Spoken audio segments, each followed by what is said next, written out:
Click করুন অ্যাপের bell আইকনে আর সাবস্ক্রাইব করুন এবিপি আনন্দ। সব সময় থাকুন খবরে।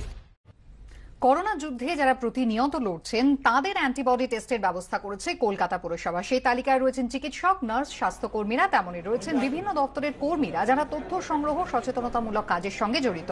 অ্যান্টিবডি টেস্ট করা হয় ফিরহাদ হাকিম, অতীন ঘোষেরও। বিস্তারিত জানিয়েছেন আমাদের প্রতিনিধি অর্ণব মুখোপাধ্যায়।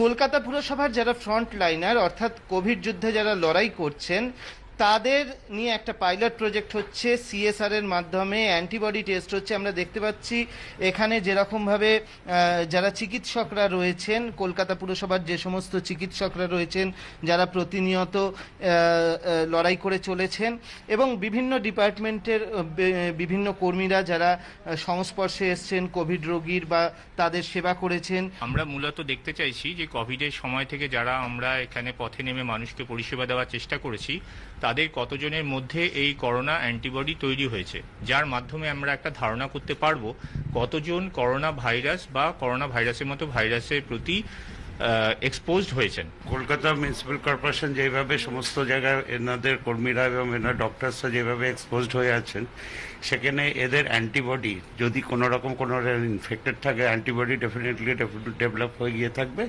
যেটার স্ক্রিনিং এবং কনফার্মেশনটা আমরা করছি। 90 জন যারা কলকাতা পুরসভার কর্মীরা রয়েছেন যারা ফ্রন্ট লাইনার, এছাড়াও হচ্ছে বোর্ড অফ অ্যাডমিনিস্ট্রেটরসের চেয়ারম্যান অর্থাৎ ফিরহাদ হাকিম, সেই সঙ্গে হচ্ছেন অতীন ঘোষ, মেম্বার অতীন ঘোষ এবং আরও অনেকেই এই টেস্টটা করিয়েছেন। ক্যামেরায় সন্দীপ সাধুকার সঙ্গে অর্ণব মুখোপাধ্যায়, এবিপি আনন্দ, কলকাতা।